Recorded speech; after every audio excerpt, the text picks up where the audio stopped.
I-ActionSA ibambe ingxoxo ngomnxeba nemibutho eliqela yezopolitiko. Ukuza kuthi ga ngoku akukabikho nto ibambekayo kwezo ngxoxo.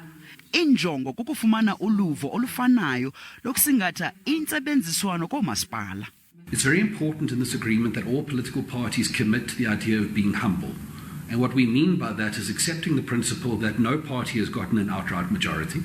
Lo mbutho ucacelwe gca kukuba ufuna izivumelwano ezizizo zentsebenziswano.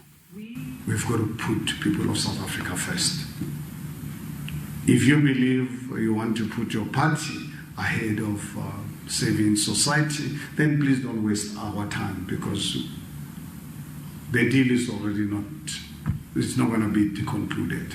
I-ActionSA ilinqinile ke elokuba ikrweciwe yiDA ngokuseka amatyathanga entsebenziswana kwisixeko saseTshwane kodwa hayi kwisixeko saseRhawutini. Lo mbutho ngokungowesithathu ngobukhulu kwisixeko saseRhawutini. iDA yona ingqine nje kuphela ukuba okwangoku ngendlela izinto ezimi ngayo akukabikho zigqibo zitheni. Bathi iingxoxo zisaqhuba. Inkokeli ze-ActionSA zithi ubakho mvisiswano kula maqela bathetha-thethana nabo soze banyanzelise bathi xa kunjalo kungangcono babe ngumbutho ophikisayo. Yolisa Njamela weendaba ze-SABC eGauteng.